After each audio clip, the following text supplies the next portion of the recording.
Hello tout le monde, bonjour chez vous, j'espère que vous allez bien. Bienvenue dans ce nouveau numéro de Mise en Lumière. Ici on parle d'espoir, de foi, de connexion, de renaissance et de persévérance. C'est un espace où tu trouveras un refuge, un élan pour ta vie, un espace de croissance, l'endroit où ta renaissance commence. Ici, tu trouves des messages d'inspiration, des conseils pratiques, des partages authentiques pour t'aider à bâtir une vie épanouie et pleine de sens. En tout cas, bienvenue à vous dans ce nouveau numéro. Aujourd'hui, je ne suis pas seule. Comme d'habitude, je suis accompagnée d'une invitée spéciale qui nous a rejoint dans ce podcast conversationnel. Et je vais les laisser se présenter elles-mêmes. Et voilà, il y a une que je ne vous présente plus, mais va malgré tout se présenter. Et voilà, donc je vous laisse. Comment allez-vous les filles? Bonjour. Bonjour. Ça va? Ça va. Ah, ok. En tout cas, ça va, ça va. Alors, je vous laisse vous présenter. Oui, coucou tout le monde. J'espère que vous allez bien. Moi, c'est Paul. Aujourd'hui, je suis là pour vous partager un sujet assez spécial et tout. Mhm. Et ensuite, on a. Miliana.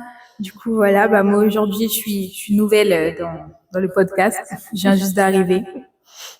J'ai eu des prédécesseurs qui sont toujours là d'ailleurs.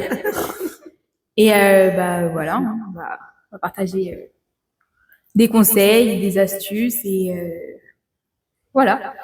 En tout cas, très bien, les filles. Ça me fait plaisir de vous avoir sur ce numéro.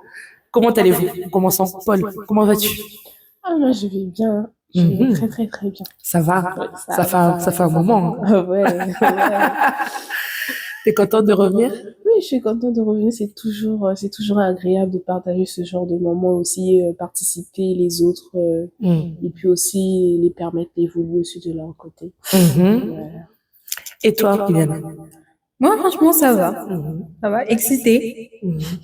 Voilà, parce que c'est nouveau. Un peu d'appréhension aussi, mais je sais que je vais aimer.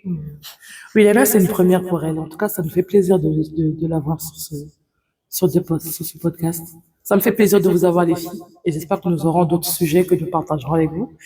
Et j'espère que nos auditeurs trouveront justement réponse à leurs questions au travers vos expériences, au travers nos expériences, parce qu'on est là pour partager. Hein? Oui. Voilà. Alors aujourd'hui, je viens partager avec vous un sujet qui nous tient à cœur, que j'ai pris plaisir en fait à échanger avec les filles, et on s'est dit pourquoi pas vous en faire part. C'est donc le rôle des parents dans l'épanouissement des enfants. Voilà. Voilà, ce rôle-là qui est important, et je pense que chaque parent contribue à sa manière à l'épanouissement et à la réussite de son enfant. Et chaque parent fait du mieux qu'il peut. Et je pense que là, les filles, paraît que moi aussi, nous allons partager notre expérience pour permettre aux parents de continuer justement ce qu'ils font, aussi affirmer leur méthode et aussi donner peut-être des tips à d'autres parents et aussi aux enfants de comprendre et au travers au travers de nos expériences, nos témoignages, ils vont peut-être se dire que finalement, ce que font leurs parents n'est pas si mauvais, c'est pour leur bien. Et souvent, quand on subit, enfin, peut-être pas forcément subir, mais quand on est enfant, on vit des fois des choses, on trouve injustes de la part de nos parents, mais c'est pour notre bien. Et chaque parent fait du mieux qu'il peut. Et ce qui compte, c'est que les enfants trouvent gain de cause ou tout simplement trouvent l'épanouissement qu'il faut dans sa sphère familiale. Qu'est-ce que vous en pensez de ce sujet, les filles? Hein? En tout cas, premièrement, je dis bonjour à toutes les mamans. Déjà, je vous encourage pour vous qui portez la vie parce que c'est pas toujours simple. Mais il y a beaucoup de mamans aussi qui doutent de l'éducation qu'ils donnent à leurs enfants. Mais ne doutez pas, c'est vrai que on veut tous se conformer à la génération, à la société actuelle. Mais moi, je me dis que tant qu'on est sûr de ce qu'on donne à nos enfants et de ce que vous-même vous avez vécu dans votre jeune dans votre jeune âge, ne doutez pas parce que il y a pas une éducation atypique, mais de juste faire de votre mieux, de transmettre une éducation, de transmettre des valeurs qui sont incroyables à vos enfants. Donc, pour ce sujet, vraiment, je vous invite vraiment à être libre d'esprit et aussi de pouvoir vous retrouver dans tout ce que nous allons dire ce soir. Donc toi, tu n'as salué que les mamans. Tu salues pas les papas. Pardon! Tu le dis rien Non, au mais papa. pardon! Non, mais pardon! Et les papas aussi, mais franchement, je suis extrêmement mais Parce qu'il n'y a pas que les papas il y a pas que les mamans qui éduquent les enfants, il y a les papas je aussi. sais, oui, Ah oui. Même si on a l'impression qu'ils sont absents, mais ils garantissent la sécurité financière. Je suis extrêmement désolée, les papas. Les mamans aussi assurent la garantie financière. Oui. Je pense que les deux parents font un travail d'équipe. Tu veux nous attirer les foudres des papas? Non. Attention, Paula, on n'oublie pas les papas, on n'oublie pas. Les papas, on vous oublie pas, vous faites un travail extraordinaire. Mais nous allons en parler plus tard dans cet échange. Liana, qu'est-ce que tu penses du sujet d'aujourd'hui?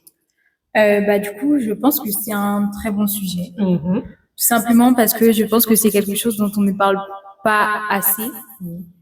Et je trouve que le rôle des parents est très important dans l'épanouissement des enfants car les parents peuvent orienter leurs enfants dans leurs amitiés, leurs relations sociales, leur orientation professionnelle ou encore sur leur comportement, les éviter de faire certaines erreurs dans la vie. Et voilà, du coup, je pense que c'est un très très bon sujet. Williana nous parle justement de l'intervention de Williana justement dans ce sujet est intéressant parce que elle va pouvoir à son âge apporter aussi son point de vue qui est aussi le point de vue de beaucoup de jeunes enfants qui vont se retrouver dans ce qu'elle va dire. Et c'est très intéressant de la voir parler comme ça parce que ça montre une maturité et je pense que et du moins j'espère que ce sujet sera développé dans toute sa profondeur et que nous apporterons toutes les trois une réponse qu'un enfant a envie d'entendre ou qu'un parent a envie d'entendre face à ce qu'il fait, à sa manière de faire, sa manière de penser, sa manière d'apporter son éducation à ses enfants. Donc, je veux pas que les parents se sentent frustrés parce qu'on va dire, pour ceux qui n'y arrivent pas, il y a des centres d'aide. Il y a toujours des moyens qui sont mis à leur disposition pour pouvoir les aider. Soit en allant consulter des spécialistes, ou en allant voir des pédiatres. Mais il faut pas avoir honte, je pense, dans sa manière d'éduquer son enfant. Tant qu'on n'est pas dans l'agressivité, la méchanceté gratuite ou l'agressivité malsaine. Je pense que le rôle d'un parent, c'est avant tout d'éduquer son enfant. Ça, c'est le rôle d'un parent. Un enfant doit être éduqué. Parce que lui, à son tour, deviendra parent de quelqu'un d'autre que lui aussi éduquera. Parce que l'éducation, c'est une transmission. Hein? Vous en pensez quoi, les filles? Moi, du coup, je pense que c'est une bonne chose, simplement parce que toutes les valeurs et les principes que les parents nous transmettent, ce sont aussi ceux qu'on va appliquer dans la vie et ceux qu'on va instruire à nos enfants plus tard. Donc, je pense que c'est une bonne chose. Intéressant. Oui, moi, je partirais dans le même sens. Je me dis que c'est juste une transmission, c'est juste une chaîne, en fait, d'éducation que vous, aujourd'hui, les parents qui ont eu de vos parents, que vous transmettez à vos enfants et que vos enfants vont transmettre à leurs enfants. Donc, je me dis que tant que vous donnez de bonnes valeurs à vos enfants, rassurez-vous que eux aussi, ils vont transmettre les mêmes choses à vos enfants. Ils vont peut-être rajouter, ils vont peut-être enlever, mais il y aura déjà une ligne qui sera déjà inscrite dans ce qu'ils ont déjà appris. Oui, la base. Très intéressant, les filles. Waouh, on sent qu'il y a du level ici, là. Il y a de l'expérience ici. Hein? En tout cas, les filles, très bien, très bien. Dites-moi, qu'est-ce que vous pensez de vos parents? On va commencer par Paul cette fois-ci. Qu'est-ce que tu penses de l'éducation que tes parents t'ont apportée? Non, d'abord, on va commencer. Pour toi, selon toi, avec ton regard d'enfant, Ok. quel est qu'est-ce que tu penses qu'un parent doit être pour un enfant? En tout cas, moi, je pense que un parent doit être un confident pour son enfant. Je pense qu'un parent doit être une aide, doit être un soutien pour son enfant. Un parent doit être la première image, le premier personnage auquel son enfant, lorsqu'il a une situation de difficulté, vient toujours à lui, doit se référer. Ok. Parce que ça sera extrêmement complexe qu'un enfant qui vit une situation à l'école, une difficulté ou qui a un problème de santé, préfère en parler à des amis, préfère en parler à une cousine, alors qu'il y a sa maman qui est là. Et moi, je me dis que la maman, le papa, c'est un pilier dans la vie d'un enfant. Et moi, pour un regard d'enfant que j'ai été ou que je suis dans, je suis, Tes parents sont encore en vie. non, que je suis, je dirais vraiment que c'est très important vraiment pour nous qui avons encore nos parents vivants, vraiment de se dire que c'est une chance énorme, extrême que nous avons encore nos parents. Même pour ceux qui n'en ont pas on peut percevoir qu'ils ne vivent pas les choses de la même manière. Et surtout encore s'ils n'ont pas vraiment un modèle, ils peuvent en fait se dérouter à tout moment. Mais que pour nous qui avons encore nos parents, nous devons en profiter. Et que les parents aussi doivent aussi en profiter aussi avec la sensation d'avoir un enfant, la sensation d'avoir des enfants autour de nous. Et les enfants ne sont pas juste des enfants que vous avez engendrés. C'est aussi les enfants du voisin, c'est les cousins, c'est vos neveux, tout ce qui a trait à l'enfant, on doit en fait en tirer parti, apporter en fait un plus à ces enfants-là en fait. Parce que tout bon conseil concourt à celui qui l'écoute, à celui qui en fait, qui veut aller au plus loin. Parce que l'éducation, c'est pas toujours nos parents. Parce que nous, en Afrique, c'est pas que les parents biologiques qui éduquent les enfants. C'est toute une cour, c'est tout un quartier, c'est tout un village, c'est tout un navire, en fait, qui donne l'éducation à l'enfant. Et encore, nous, pour cette génération, je pense que les parents doivent se soutenir les uns les autres afin de pouvoir donner la meilleure éducation que possible à un enfant. Intéressant, intéressant. Et pour toi, Williana, qu'est-ce que tu penses? C'est quoi un parent? Pour moi, un parent, ça doit être un appui pour ses enfants. C'est-à-dire que si un enfant traverse une épreuve, il doit pouvoir compter sur ses parents, pouvoir l'aider du moins du mieux qu'ils le peuvent et à leur hauteur, bien évidemment. Et aussi, oui, voilà, un appui. Vous pensez que vos parents ont été des appuis pour vous?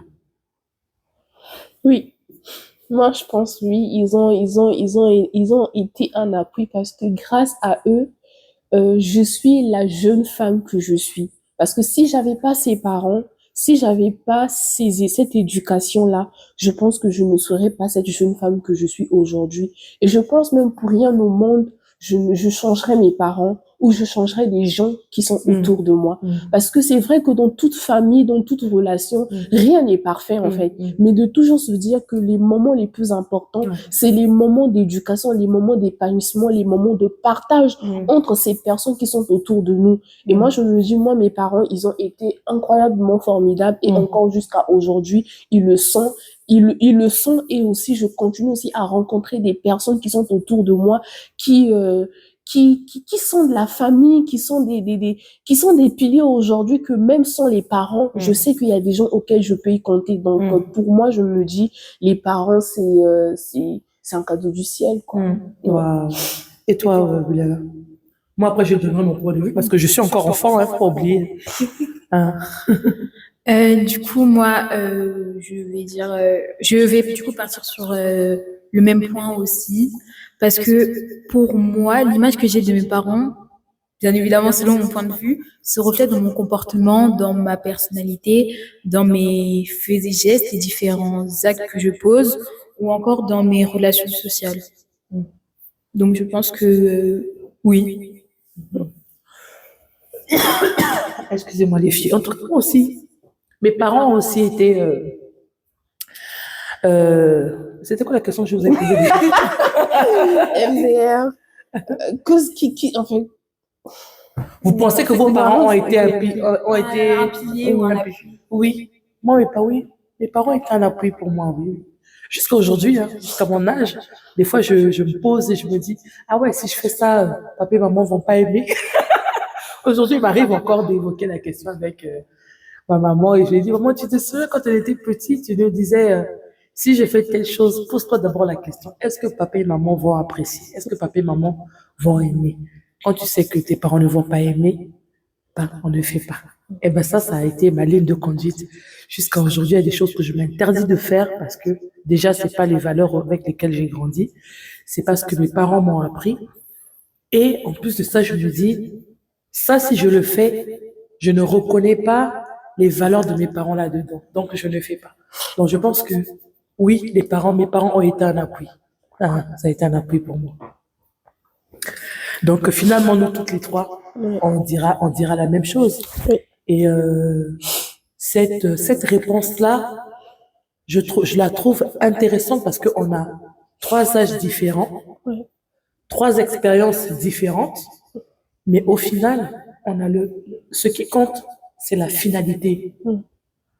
Et comme tu disais, Paul, on n'est pas là pour juger qui que ce soit, mais on veut juste en fait donner des tips à des parents qui ne savent pas quoi faire ni comment faire ou qui doutent d'eux, à se dire en fait, ils font peut-être les choses pas de la bonne des manières, mais ce qui compte, c'est la fin. Tant qu'ils savent que ce qu'ils font ne fait pas du mal à leurs enfants. Je parle à ces parents conscients qui ont conscience que l'éducation d'un enfant est une priorité vitale, est une priorité dans toute sa grandeur, et que pour éduquer un enfant, il faut apporter l'éducation nécessaire, qu'elle soit stricte ou pas. Chacun fait ce qu'il veut, je pense. On n'est pas là pour gérer des enfants, par exemple, qui n'ont pas besoin qu'on soit strict avec eux. Il y a d'autres pour lesquels qui ont besoin à ce qu'on soit strict. Donc là, maintenant, là, vraiment, on englobe le tout. Maintenant, la question est vraiment de rassurer les parents qui doutent d'eux, ou qui se disent que voilà, ils y arrivent pas, ou qu'ils se demandent est-ce qu'ils font bien les choses. Je pense que chaque parent, à partir du moment où tu veux la réussite de ton enfant, tu fais ce qu'il faut. Tu fais ce qu'il faut et tu fais les choses, tout en t'inspirant finalement de l'expérience que tu as reçue. Moi, je sais qu'à mon époque, à moi, nos parents, l'éducation, jusqu'à aujourd'hui, je pense que dans certaines familles, ça existe. Nos parents étaient très durs. Nos parents étaient stricts. Et aujourd'hui, moi, je me suis dit, avec mes enfants, je vais un petit peu adoucir. Parce que nos parents étaient durs, nos parents ne communiquaient pas. Je pense que les parents, la plupart de ceux de mon âge diront pareil que moi, nos parents ne communiquaient pas, c'est-à-dire on te punissait, c'est dans ta punition que tu comprends que les parents n'ont pas accepté ça. Alors que la génération d'aujourd'hui a besoin qu'on leur fasse comprendre, a besoin qu'on leur dise la raison pour laquelle on les punit, a besoin qu'on leur explique la raison pour laquelle on a agi de telle manière ou autre. Est-ce que vous pensez que si vous faites le parallèle entre l'éducation que vos parents ont reçue, je sais qu'entre vous, vos parents vous disent « Ah oui, moi quand j'étais jeune, hein, mes parents étaient comme ça avec moi, hein, mes parents étaient… » Vous entendez ce genre de discours, n'est-ce pas? Maintenant, vous, par rapport à l'éducation aujourd'hui que vous comptez donner demain à vos enfants, et par rapport à l'éducation que vous recevez aujourd'hui, et l'éducation que vos parents ont reçue, est-ce que vous pensez que vos parents sont laxistes? Est-ce que vous pensez que vos parents sont durs? Est-ce que vous pensez que vos parents sont un coup ou comment? Qu'est-ce que vous pouvez dire? Là, pour le coup, on va commencer par Juliana parce que souvent c'est Paul qui commence. Là, on va commencer par Juliana. Donc moi, je dirais qu'ils sont pas stricts ni laxistes, entre les deux. Ça dépend des sujets. On va dire. Par exemple, quand on parle de l'école, c'est l'école, c'est-à-dire qu'on joue pas avec, que quand on est à l'école, c'est pour travailler, c'est pas pour s'amuser avec les copains, faire n'importe quoi, ou avoir un autre comportement à l'école que celui qu'on a à la maison. Puis voilà. Et donc, Moi, je pense que moi, mes parents, ils ont été stricts avec moi pendant un certain âge, disons du collège jusqu'en terminale. Ils ont vraiment été durs avec moi. Mais c'est une fois que j'ai obtenu mon baccalauréat, du coup, les parents se sont plus ou moins ouverts avec moi progressivement. Mais encore même jusqu'à aujourd'hui, la conversation ça se cherche toujours, mais j'ai vraiment vécu dans une configuration d'éducation assez ferme et stricte où il y avait beaucoup d'interdits. Mais aujourd'hui, avec l'âge que j'ai, il y a quand même la communication avec les parents. J'essaie de donner mon point de vue, mais toujours pas en imposant. Hein. Je donne mon point de vue, mais tout en respectant mes parents, tout en étant aussi réceptif de ce qu'ils vont me dire, s'ils disent non, s'ils disent oui et tout. Mais avant, c'était les parents, c'est les parents. Un sujet entre parents, c'est un sujet entre parents. Mais aujourd'hui, peu à peu, ils m'intègrent en demandant mon point de vue, qu'est-ce que je pense de la situation et tout. Mais sinon pas, c'était dur. ah ouais. C'était dur. C'était dur. C'était l'école. Ah oui. L'école, la maison, l'école, la maison. Même là, quand je sors, à mes 25 ans, quand je sors, quand elle m'appelle, je dois justifier pourquoi je suis sortie. Je l'ai pas appelée. Mais c'est pas grave. C'est pas grave. Donc, Ah ouais. c'est pas Est-ce que tu penses que pour toi, ce sont tes deux parents qui ont été stricts ou qui sont stricts parce que ils sont pareils. Est-ce que ce sont tes deux parents qui sont stricts ou t'as un parent qui contrebalance avec l'autre? bon. Tes parents, c'est comment que ça se passe chez toi? En tout cas, les deux, ils étaient stricts, hein. Même s'il y a un qui parlait pas, mais en tout cas, quand ils te lancent un regard là, toi-même et toi-même, tu sais déjà que là, les parents, ils sont pas d'accord du tout. Donc, c'est déjà déjà, c'est seulement le regard qui parle. Maintenant, quand le deuxième parent, il introduit la conversation, toi, tu dis, c'est fini, t'es couille, en fait. Mais, mes parents, les deux parents, il y avait pas un qui était laxiste. Non. En tout cas, les deux, ils marchaient avaient le même langage. Ils avaient le même langage et puis, c'était toujours maman qui parlait, mais tu sentais que c'était pas, en fait, elle ne parlait pas que pour elle, en fait. Elle communiquait pour les deux parents. Donc, même si ça venait de maman, mais je savais toujours que il y a papa qui a dit. Si papa parlait, je savais toujours que, voilà. Donc, même quand maman essaie déjà qu'elle veut pas que je sorte, elle va dire, va demander à ton papa. Mais je sais déjà que je vais pas aller demander parce que déjà, ce qu'elle m'a répondu, c'est ce qu'on va me dire. Ça vaut pour deux. Voilà. Donc, ça sert à rien d'aller encore me tracasser pour rien parce que je sais que j'aurai la même réponse. Donc, au final, j'ai eu des parents qui ont partagé le même langage jusqu'à aujourd'hui encore, même s'ils me laissent la possibilité de choisir, mais il y a toujours ils ont quand même leur droit. Ils ont toujours la même mise sur les décisions et tout. Je peux pas prendre une décision juste parce que j'ai un certain âge. Non, ça se passe pas comme ça. Ah, ça, moi, pour le coup, hein, pour moi, c'était mes deux parents étaient stricts. Il n'y avait pas un qui contrebalançait, les deux étaient stricts. Et la personne qui a le plus fait notre éducation, c'était maman. Parce qu'elle était plus, on va dire, elle travaillait aussi, mais papa également, les deux parents travaillaient, et ils travaillent toujours, mais maman avait plus de temps avec nous, parce que c'est maman, et que le temps que papa revient du travail, on connaît tous hein, ce que les papas font quand ils reviennent du boulot. Là, on va pas réinventer la vie de famille. Du coup, c'est maman qui se chargeait de ça, des devoirs, nous apprendre à comment nous laver, comment faire la vaisselle, les nettoyages, etc. Et ça passait aussi par l'école. Donc, du coup, pendant qu'elle préparait le repas du soir, ben, elle s'occupait du manger et puis elle s'occupait du manger et en même temps, on faisait les devoirs. Donc de là, justement, mes deux parents étaient stricts. Donc moi, je dirais, c'est en grandissant à l'âge adulte que mes parents se sont, je vais pas dire calmés, mais se sont adoucis. Voilà, se sont adoucis, on a mis la communication en place et on a commencé à communiquer. Même si, effectivement, comme toi, pareil, ils ont leur point de... Mais aujourd'hui, je pense à mon âge, moins. Parce que maintenant, je suis à l'âge où je décide. Maintenant, c'est plus les parents qui me disent ce que je dois faire. Je sais déjà ce que les parents attendent de moi. Donc, il y a des choses que je ne fais pas parce que je sais qu'ils vont pas apprécier. Donc, je ne le fais pas. Voilà. Et du coup, on va poser aussi la question à Williana. Toi, du coup, tes parents, les deux sont stricts ou il y a un qui contrebalance ou c'est comment chez toi? Du coup, bah non. Enfin non. Il y en a pas un qui contrebalance l'autre. Ils sont plutôt pareils, mais il y en a. Enfin, ils sont pas stricts, ni flexibles. Ils sont plutôt entre les deux. Mm. Du moins, il y a des sujets où ils sont plus stricts, d'autres ils sont un peu plus flexibles. Mais sinon, c'est ça.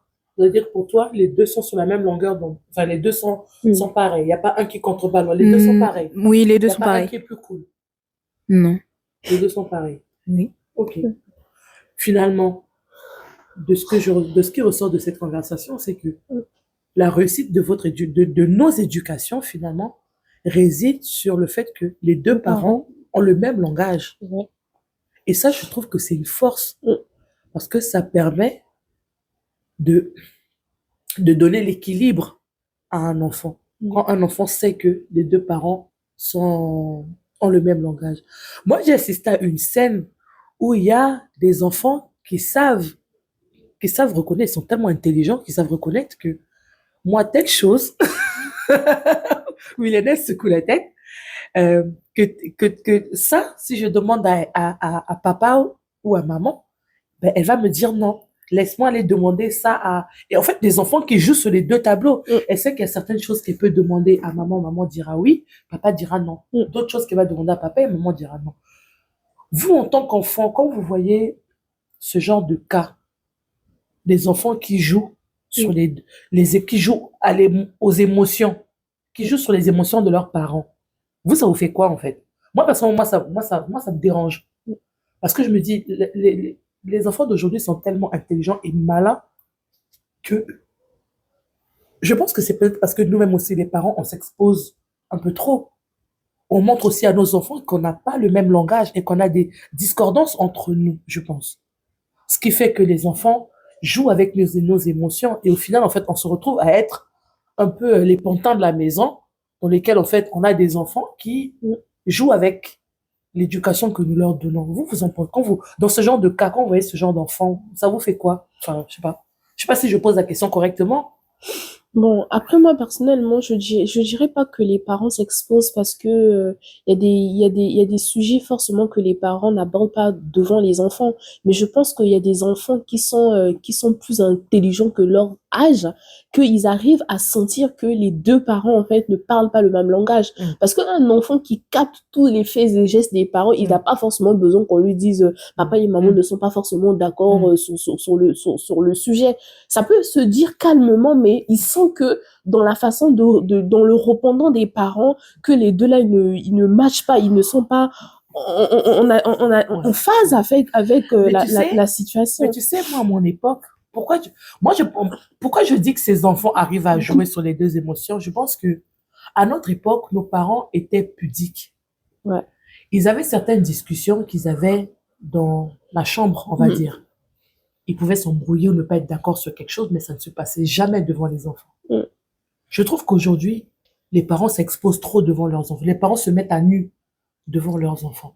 Je pense. Enfin, c'est comme ça que je perçois les choses. Non, mais c'est totalement vrai. Mais après, tout aussi dépend aussi de quel type d'enfant que vous avez aussi. Parce que il y a des enfants où vous pouvez voir que les parents sont là, ils se disputent, j'en sais rien et tout, mais ça n'impacte pas en fait l'éducation Si. Bon, après quand je dis impacter, non, ça pense quoi, William? Tu as le droit de donner ton point de vue, hein, ma chérie. Oui, non, en fait, c'est comme si, c'est pas que ça impacte pas. Mais il y a des enfants, quand, à un certain âge, ils sont trop intelligents, en fait, que, au final, même quand les parents partent sur un sujet qui ne les concerne pas, ils sont tellement éveillés sur ça, en fait. fait. C'est dans ce sens-là que je dis parce que on est d'accord que on a été enfant, que les parents se battaient dans leur chambre, mais tu te dis, bon, ça, c'est les histoires d'adultes et tout. Moi, c'est pas mon problème. Demain matin, je me réveille, je vais à l'école. Mais il y a des enfants où même quand ils se battent là, c'est à cette heure-ci même là qu'ils veulent pas fermer leurs yeux. C'est à cette heure-ci même là qu'ils commencent à faire des chichis. Et moi, je me dis, ce genre d'enfants qui sont trop éveillés ou qui sont trop intelligents avant leur âge, ça pose trop de problèmes. Moi, je me dis que ça peut arriver sans même que les parents se disent que est-ce que c'est le moment propice, le moment opportun. Il y a peut-être un mot de trop qui peut peut-être glisser sans pour autant qu'ils se disent que voilà, tiens, les enfants sont là. Ça arrive. Mais il y a des enfants, quand ils voient ça, ils disent que les parents, c'est comme ça qu'ils sont. Mais après, moi, je me dis, ce genre d'enfant, franchement, vous rendez pas service à vos parents. Franchement, vous rendez mais tellement pas service à vos parents et encore moins à vous-même. Parce qu'aujourd'hui, c'est tellement gagnant pour vous. Aujourd'hui, c'est favorisant pour vous. Mais est-ce que tu penses qu'un enfant à cet âge-là se rend compte s'il rend service à ses parents pas? Est-ce que c'est à l'enfant de rendre service à ses parents ou c'est aux parents de faire attention à ce qu'il fait parce que il a conscience que ce qu'il fait a un impact positif ou négatif sur son enfant? Est-ce que tu penses que c'est à un enfant de rendre service? Non, c'est pas, là, par contre, je parle des enfants qui ont conscience. Là, je parle, par exemple, des enfants qui atteignent un certain âge, 12 ans et tout, où on sent qu'un enfant, il est quand même conscient du mal et du bien. Mais un enfant qui a 4 ans, 5 ans, 6 ans, je me dis qu'il est encore jeune. Il y a des enfants à cet âge-là, c'est des chippies. Oui, il y a ça. Mais moi, franchement, je parle dans un contexte général où je me dis, un enfant qui a 12 ans, 13 ans, sait que le bon, le mal et le bien. Je me dis, pour ces enfants-là, ils sont libres et conscients de se dire que l'acte que je pose ou la façon dont je me comporte avec mes parents, il peut forcément avoir des répercussions. Et c'est pour ça que je dis, ça les avantage eux, parce que ils ont tout ce qu'ils veulent. Mais au final, en fait, qui aura des difficultés? Mais c'est cet enfant-là. C'est cet enfant-là, parce que au final, c'est lui qui sera obligé, en fait, qui a toujours eu tout ce qu'il voulait, mais au moment où il n'aura pas, comment il s'en sort? Parce qu'on lui a pas appris le manquement. On lui a toujours appris de toujours en avoir. Mais le jour qu'il n'aura pas, comment il fait? Comment il s'adapte? Là, tu vas sur un autre sujet. Non, je vais pas. Non, je vais. Parce que j'ai gardé des questions dans ce que tu as dit. J'ai gardé des sujets sur lesquels c'est là où tu vas arriver. Là, on va développer ça plus tard dans une autre partie du podcast. Ok, donc je m'arrête. Là, on va revenir. Là, on va maintenant entendre l'intervention de Williana. Donc, ce que je fais le résumé, c'est qu'en fait, les parents doivent avoir le même langage. Oui. Le même langage. Et tu parlais de l'interdiction, que tes parents t'interdisaient des choses. Pourquoi on interdit à un enfant? Là, on va poser la question à Williana. Est-ce que tu penses qu'un parent devrait interdire quelque chose à un enfant? Oui, bien sûr. Pourquoi? Pourquoi? Tout simplement pour apprendre à l'enfant qu'il peut pas avoir tout ce qu'il veut quand il veut. C'est-à-dire que il y a des moments où, par exemple, je sais pas, par exemple un enfant vient demander à ses parents un bonbon. L'un des deux parents va dire non, tu peux pas avoir parce que peut-être parce qu'il est trop tôt ou encore que tu en as déjà mangé. Donc du coup ça va faire beaucoup. Et je pense que du coup ça apprend à l'enfant que il y a des moments où on peut manger des bonbons et il y en a d'autres où on peut pas en manger tout simplement parce que il y a un temps pour toutes choses dans la vie. Il y a un temps pour rigoler, il y a un temps pour pleurer, il y a un temps pour être puni aussi. Mais là, tu es en train de parler de bonbons. Par exemple, un enfant qui vient te voir et te dit, par exemple, à 10 ans, ou 11 ans, on va dire, allez, 14 ans, il veut aller au cinéma avec ses amis. Est-ce que tu penses que 14 ans, c'est un âge où un enfant doit sortir avec ses amis? Ça dépend de la maturité de l'enfant. Toi, je pense que ça dépend de la maturité. Oui, mais après, je pense que c'est... Mais attends, quand tu dis que ça dépend de la maturité de l'enfant, mais comment aussi un parent peut se dire que ma fille ou mon fils et à un âge de maturité, en fait. Parce que au final, la maturité, comment toi, tu peux exprimer la maturité à une personne qui est face à toi, de dire que moi, maman, je suis mature, papa, je suis mature, fais-moi confiance. Parce que à 14 ans, pour toi, tu penses que tu es mature, mais les parents vont se dire Oui. que à 14 ans, tu es encore leur bébé, tu es encore un Mais protégé. parce qu'à Tu 14 ans, vois? t'es pas mature à 14 ans. Non. Il y en a même à 20 ans Non, qui ne sont pas après, matures. moi, je me dis, la maturité, il n'y a pas d'âge. En fait, du coup, c'est pour ça que je dis, ça dépend de l'âge. Tu peux avoir un enfant, tu peux avoir quelqu'un de 20 ans qui n'a pas forcément conscience du danger et qui sort, par exemple, avec ses amis en se disant que le monde est parfait, c'est le monde des bisounours. Et t'as à côté un enfant de 14 ans ou encore, on va même prendre le plus vieux, Qui lui 16 a ans, conscience du qui danger. lui a conscience du danger Mm. et qui sait que même si tu peux être ami avec quelqu'un aujourd'hui, il faut quand même savoir que cette personne demain, elle peut Te causer du tort. te causer du tort, oui, te faire du mal, ne plus vouloir Les filles, te vous côtoyer. savez, en partant sur ce que toi tu as dit là, parce que je t'ai posé la question, est-ce que tu penses qu'un enfant, à 14 ans, un enfant me demande aux parents sortir. de sortir? Toi, tu laisserais ton enfant à 14 ans sortir? Demain, toi, tu seras maman. Tu laisserais ton enfant à ton âge, à 14 ans, sortir? Non, après, moi, je ne dirais pas forcément de lui poser la question si, est-ce qu'elle, elle donne, en fait, elle ordonne, en fait, elle permettra à son enfant de sortir. Non, je partirais plutôt dans le sens comme c'est elle qui est dans cette tranche d'âge-là. Est-ce qu'elle pense que pour elle, aujourd'hui, demander la permission à son parent qu'elle veut sortir, aller avec ses copains et tout, et que le parent lui interdit, comment il le prend? Comment, est-ce que pour toi, tu te dis que le parent doit obligatoirement te laisser sortir ou doit, genre, pour toi, l'interdiction, comment tu le prends? Comment tu le vis? Et si même à une autre amie, son parent lui dit qu'elle peut pas sortir, est-ce que toi, tu comprendras que le parent, il a raison de... Alors du coup, moi, je pense que si on disait non, c'est que forcément il y a une raison derrière. C'est que peut-être que mes parents ne me trouvent pas forcément mature ou encore capable de pouvoir sortir avec mes amis, d'aller au cinéma, voilà et tout. Moi, je pense qu'en tant que parent, quand on interdit un enfant, c'est pas une question de maturité, c'est parce qu'on veut le protéger. L'interdit, c'est pas seulement fait pour vous faire du mal, pour faire du mal à un enfant. C'est pour faire comprendre à l'enfant que, au-delà du fait que je ne suis pas prêt en tant que parent à te permettre de sortir à cet âge-là, mais en même temps, je pense qu'à 14 ans, tu n'as pas suffisamment la maturité de comprendre la grandeur du danger auquel tu fais face dehors. Je prends un exemple. Tu décides d'aller au cinéma parce que tu es mature, d'accord, tu y vas, je te laisse aller parce que je te fais confiance. Il y a un attentat au centre commercial.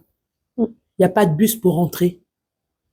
Est-ce que tu auras la maturité de te dire que tiens, je prends un Uber parce que je peux payer par carte ou je prends le train ou le bus parce qu'il faut que je rentre parce que machin. À 14 ans, il t'arrive un gros truc comme ça dehors. Attentat. Enfin, c'est un exemple, là. Je dis pas, genre, il t'arrive quelque chose quelque chose de ouf que tu subis finalement. On va dire, je vais même pas dire, allez, on va mettre attentat à côté parce que ça donne peut-être l'impression que c'est un gros truc, même à la un ouragan, un événement temporel, tu vois. Enfin, un orage.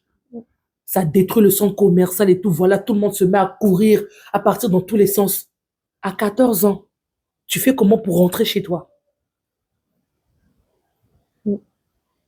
C'est ça, en fait, que aussi les enfants de cet âge-là ne comprennent pas.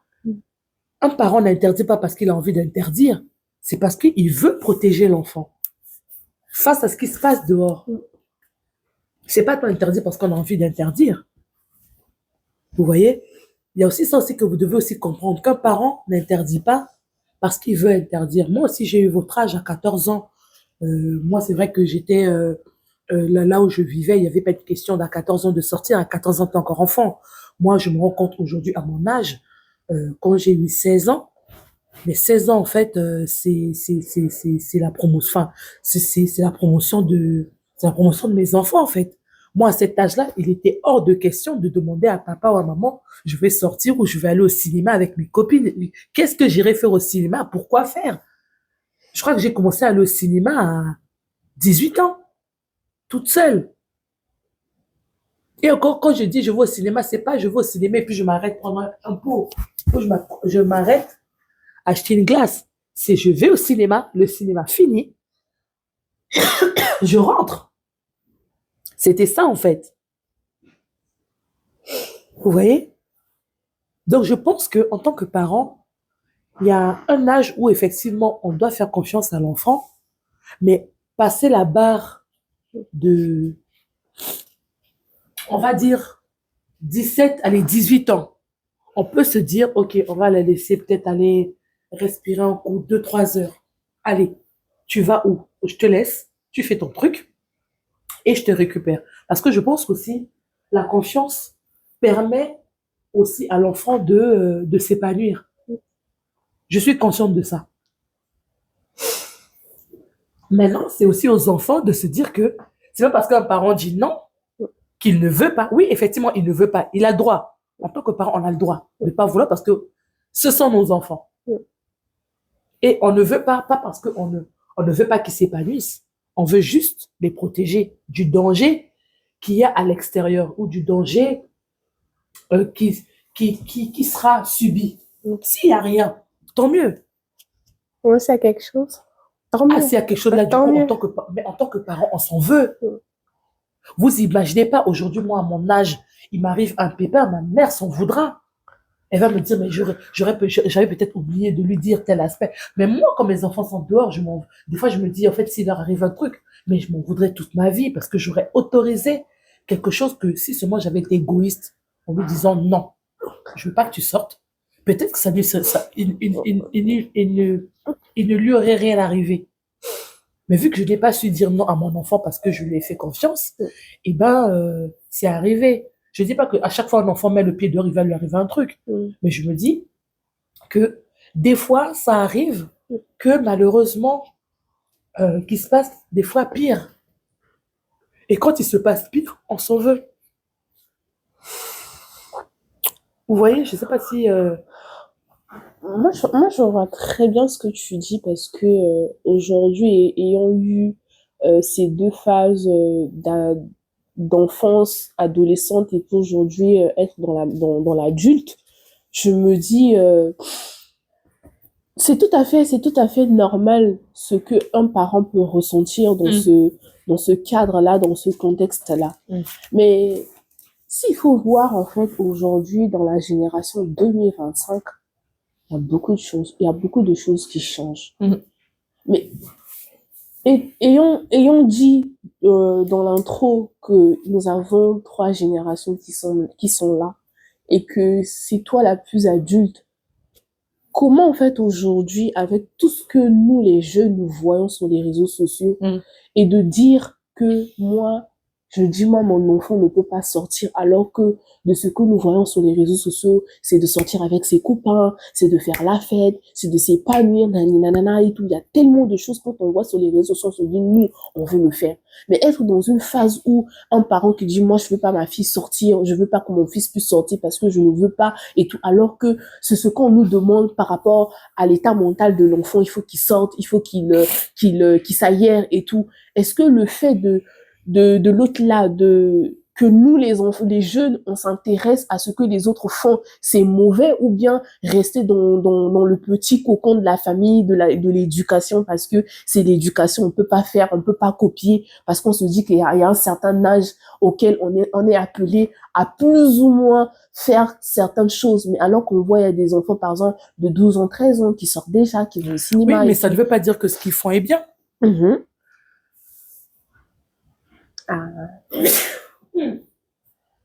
Excusez-moi. Ça ne veut pas dire que ce qu'ils font est bien. Parce que c'est pas tout ce qu'on voit sur les réseaux sociaux qui est à reproduire. C'est pas parce que l'autre fait que c'est bien, ou c'est pas parce que moi je ne fais pas, c'est mal. Moi, je pense que chaque parent... Comment faire comprendre à un enfant qui voit ça, en fait, lui faire comprendre que... Mais c'est pas ça la vraie vie. Parce qu'au final, on est enfant dans la vie qu'une fois. Et quand on est enfant, je pense qu'il est plus important d'abord d'apprendre et de prendre conscience de ce que c'est que la vie avant de pouvoir la vivre.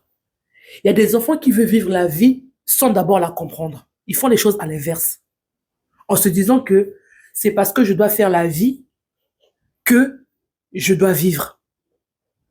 Je ne sais pas si je me suis fait comprendre. Il y a des gens qui se disent, moi, pour m'épanouir, j'ai besoin de sortir. J'ai besoin de sortir avec mes copines, j'ai besoin de faire une virée au cinéma, j'ai besoin d'aller manger au restaurant, j'ai besoin d'aller au McDo, j'ai besoin d'aller passer 3-4 heures chez, je sais pas moi, Anna Lily, j'ai besoin d'aller passer, je sais pas moi, 1 heure à marcher dans la forêt parce que je dois retrouver mes potes et tout. Mais tu ne te rends pas compte qu'en allant juste dans la forêt, tes potes, tu ne sais pas quelles sont leurs intentions. Déjà, tu es dans un cadre bizarre, tu es dans une forêt. Pour ceux qui ont des parcs à côté de chez eux ou des petites forêts de ville à côté de chez eux ou parce que il a envie d'être au calme, il dit, ah, vas-y, on se retrouve dans la forêt ou je sais pas le nom que les jeunes peuvent donner à l'endroit. Tu te retrouves dans un endroit isolé. Tu es peut-être dans le milieu que tu connais, avec des personnes que tu connais, mais leurs intentions, tu ne connais pas. Tu peux te dire que tu vas au cinéma avec tes amis. On a entendu des gens qui se sont donné rendez-vous à des lieux de rencontre. Et en fait, c'est un guet-apens déguisé.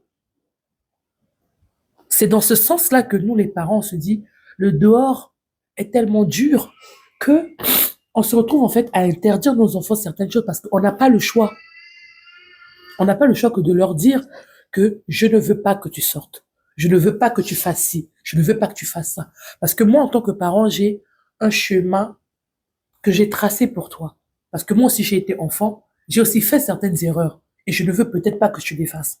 Ça se trouve que moi, mes erreurs à moi, j'ai peut-être pas fait pire. Ou ça se trouve que j'ai fait pire. Je connais les conséquences. C'est pour ça que je suis dur avec toi. Et je te fais comprendre que ça, je ne veux pas que tu fasses.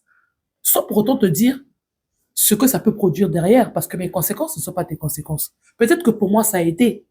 Mais peut-être que pour toi, ça va être pire. Maintenant, en tant que parent, subir la conséquence, la conséquence de son enfant, pour un parent, c'est très dur. Parce qu'il se dit, en fait, il a échoué. Il se remet en question en se disant, il aurait peut-être dû être plus dur, ou plus ferme, ou peut-être dire non. Il y a des parents qui vivent ça, hein, parce qu'ils ont permis quelque chose, ou ils ont permis une situation arrive parce qu'ils voulaient, ah non, mais il faut que, pour que mon enfant s'épanouisse, que je le laisse sortir. Et c'est la faute, tu l'as laissé sortir, c'est la faute, tu as regretté. Donc, je pense que il faut peser sur la balance. Soit tu te dis, voilà, je te fais confiance, je te dépose au cinéma, tu as le téléphone, tu m'appelles dès que la séance termine. Mais ça ne veut pas dire que quand je te dépose au cinéma, je ne vois pas l'heure. Je sais que le cinéma commence à 14 heures, ça finit à 17 heures. Moi, 16h45, je suis devant le ciné. Ah oui, mais au moins tu as eu ta séance de ciné. Je t'ai pas empêché, tu as eu ta séance de ciné. Et je viens te chercher devant le cinéma. C'est pas genre je te laisse à 14 heures et tu m'envoies un message. Ah non, mais finalement, après la séance, c'est plus 17 heures. Je rentre à 20 heures. Après, il dit je rentre à 21 heures. Non, tu m'as dit ça finit à 17 heures. À 17 heures, je suis devant. Tu vois? Et l'épanouissement d'un enfant ne passe pas seulement par le fait que il sort avec ses amis. Je pense qu'on peut aussi faire des trucs en famille. Et je pense que c'est le meilleur épanouissement parce que d'une, déjà, j'ai le regard sur ce que je fais. Et en plus de ça, on tisse des liens entre nous. On vient renforcer aussi notre relation de parents-enfants. Et en plus de ça, tu vis des choses avec nous. Il y a des enfants qui vivent des choses avec leurs potes, mais dans leur famille, ils sont fermés. Mais quand on les voit à l'extérieur, c'est des... Ouh, tu te demandes même si c'est le même enfant. Tu te demandes si c'est le même enfant. Mais à la maison, introverti, l'enfant ne parle pas. À la limite, à se demander même si c'est pas, il fait pas s'il n'est pas mort. Pendant une semaine, il est mort à la maison. Et le week-end, ouh là là, ça te monte les tables, ça crie dans le centre commercial, ça hurle et tout ça. Mais des fois, tu es là, voilà quoi. Je sais pas ce que t'en penses, là, t'as pas beaucoup parlé. de ce que j'ai dit tout à l'heure par rapport au fait qu'on interdit, parce que je veux pas d'interdit parce que Paul a parlé elle a une vie d'interdit. Ses parents lui ont interdit de faire des trucs. Moi, en tout cas, on m'interdit, hein. On l'a interdit. Est-ce que tu penses qu'un parent devrait interdire un truc à un enfant? Toi, tu as parlé de maturité. Tu as dit, tu as parlé de confiance. Tu as dit, un parent doit faire confiance à l'enfant, n'est-ce pas? Que tout dépend de la maturité de l'enfant. Donc, ça veut dire que toi, à 14 ans, tu estimes que Tu es assez toi, mature. tu es assez mature pour pouvoir sortir. N'est-ce pas? Je sais même pas si à 14 ans, j'étais mature. Ah. Non, non, pour toi, aujourd'hui, si on te demande, genre, pour toi, si... C'est pour ça que j'ai parlé, en fait, de la maturité, parce que comment tu exprimes ta maturité vis-à-vis de tes parents, en fait. Parce que tes parents, tu peux dire, papa, je suis mature, maman, je suis mature, mais eux, ils ne voient pas ce côté mature-là, en fait. Ils voient juste, en fait, le côté enfant, l'enfance que tu montres vis-à-vis d'eux. Maintenant, toi, pour toi, tu estimes que à l'âge de 14 ans ou à l'âge auquel tu as aujourd'hui maintenant, tu estimes que toi, tu es libre, en fait, de sortir, quoi. Genre d'aller signer. Bah, franchement, en vrai, non. Genre, moi-même à mon âge, non, je crois pas. Non, Dis la vérité. j'ai dit la vérité. Non, faut dire la vérité, oui, nana. Non, j'ai dit la vérité, vraiment. Tu crois qu'à 14 ans, t'es pas mature? Déjà, j'ai plus 14 ans. Oui. Quand même. Oui. Non, en vrai, non. Tu l'as dit par rapport aux arguments que j'ai avancés, parce que tu penses que vraiment c'est... Non, je dis ça par rapport à moi. Donc aujourd'hui, si tes copines disent qu'à non, ouais, et tout, le week-end prochain, on aimerait faire un truc comme ça, Halloween et tout, on aimerait sortir et tout. Toi, quelle est la réponse que tu donneras aux autres? Franchement, en vrai, bah déjà, je vais quand même demander la permission à mes parents pour commencer.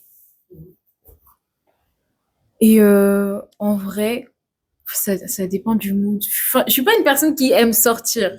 Alors, j'aime autant sortir que rester à la maison. C'est-à-dire, moi, si je reste à la maison, ça me dérange pas.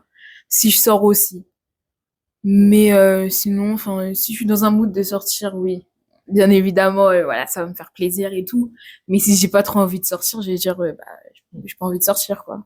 Toi, pour toi, sortir, c'est genre, genre tes parents te laissent sortir de la maison jusqu'à l'arrivée, ou on va te déposer à l'endroit, et puis les parents viennent te récupérer après. Bah, plutôt, on va me déposer, puis on vient me récupérer. Parce qu'il y a des enfants qui disent sortir, ils te disent, il sort. Mais t'as dit, il est parti au cinéma X. avec Jeannette ou avec Lily. Mais en vrai, il n'est pas allé au cinéma. Il traîne, je ne sais pas où, au coin du quartier, où il a dit qu'il était, je ne sais pas, à tel endroit, il se retrouve dans le 18e, où il se retrouve dans le 12e, mais alors qu'il t'a dit qu'il allait au cinéma, qui est dans le 8e. Et non, mais c'est vrai, il y a des enfants qui se croient tellement malins. Comme nous aussi, on a été, hein. Mais nos parents aussi, ils rigolaient quand on montait. Ils disaient, mais en fait, cet enfant, mais à la limite, des fois, nos parents nous laissaient faire partie. OK, pour une fois, je vais le laisser, je vais le laisser croire que je suis bête. Et justement, il nous voyait rentrer, et puis il se dit, cet enfant m'a menti. Ah, d'accord, OK. Mais nous aussi, on le voit aussi avec nos enfants. On sait reconnaître quand un enfant dit la vérité ou pas. Moi, je préfère un enfant qui me dit, qui est honnête avec moi en me disant, voilà, je vais à tel endroit, je vais à là, je vais à là. Ça me permet et ça me rassure de savoir, et ça me permet de faire confiance à cet enfant, et ça me rassure sur la fiabilité de ce qu'elle me dit. Mais si elle commence à me mentir, ou si, enfin, quand je parle de elle ou il, hein, si elle commence à me mentir, ben, j'aurai plus confiance. Et je le lui dirai. Tu vois? Mais malgré tout, est-ce que, là va venir ma question, est-ce que vous pensez que le fait qu'un parent vous interdise de faire certaines choses, ne contribue pas à votre épanouissement?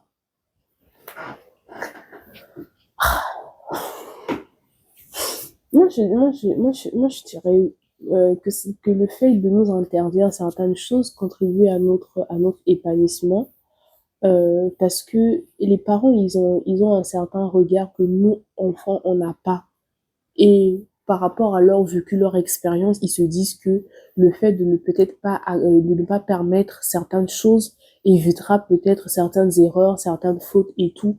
Mais le fait d'interdire quelque chose à une personne ne veut pas dire qu'il n'aime pas cette personne, qu'il ne veut pas le bonheur de cette personne. Non, on n'interdit pas juste quelque chose juste parce qu'on a envie de faire, je sais pas,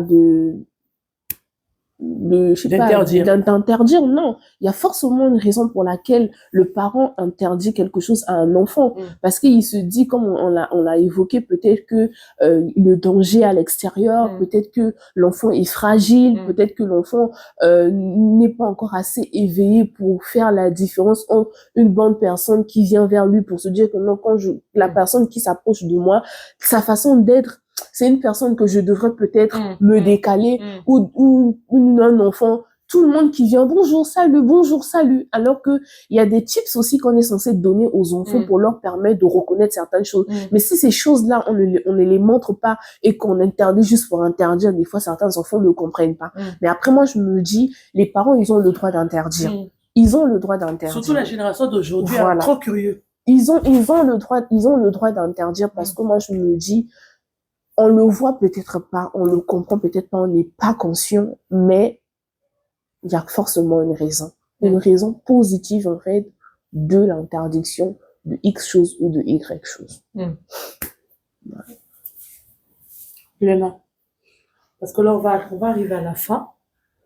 Je pense qu'on a développé cette partie de l'éducation. C'est un sujet tellement vaste que nous allons encore développer pour aider aussi d'autres enfants qui ne comprennent pas pour quelles raisons leurs parents sont stricts ou ferment ou leur interdisent de faire certaines choses, pour les éclairer, leur montrer aussi que c'est que pour leur bien et ça ne leur sera que bénéfique. Parce que l'enfance, on n'a qu'une fois, mais la vie adulte, on l'aura jusqu'à, c'est-à-dire on a tout le reste de la vingtaine jusqu'à la veille de la mort pour faire ce qu'on veut. C'est-à-dire pour ceux qui vont mourir à 80 ans, tu as 60 ans devant toi, quoi, pour faire ce que tu n'as pas pu faire à tes 14 ans. Tu peux, par exemple, réserver une année où tu vas en boîte tous les jours. Pour celles qui regrettent les fois où ils sont pas allés en boîte. Oui, mais le problème aussi, c'est qu'on n'aura pas la même énergie, en fait, aussi, hein. C'est ça aussi. Parce que l'énergie d'avoir 15-16 ans et l'énergie de quelqu'un qui a 38 ans, c'est pas la même responsabilité, c'est pas les mêmes énergies aussi. Oui, du coup, il y en a à 50 ans qui redécouvrent la puberté qu'ils ont pas eu. Donc, à 45 ans, il a l'énergie d'un enfant de 13 ans. Donc, pour dire qu'en fait, tu as tout le reste de ta vie pour tout faire, pour sortir, pour prendre des risques. Tu as tout le reste de ta vie. Parce que là, du coup, au moins, à partir de la vingtaine, tu seras émotionnellement responsable de tes actes. C'est-à-dire, ce que tu fais là, tu sais pourquoi tu le fais. Donc, je pense qu'il y a un temps pour toutes choses. Comme Wilena disait, il y a un temps pour écouter, il y a un temps pour exécuter, il y a un temps pour prendre ses responsabilités. Donc, chaque chose, quand on le séquence comme ça, ça nous permet de vivre le temps présent. Vous voyez? Et je pense que le rôle du parent est tellement important dans la vie d'un enfant que ça ne lui est que bénéfique. Vraiment, s'il y a un mot de la fin que vous pouvez aborder pour que nous finissions le sujet, ce serait quoi? Wilena? Pour moi, ce serait que les parents se fassent confiance et que être strict, c'est pas être strict, c'est pas forcément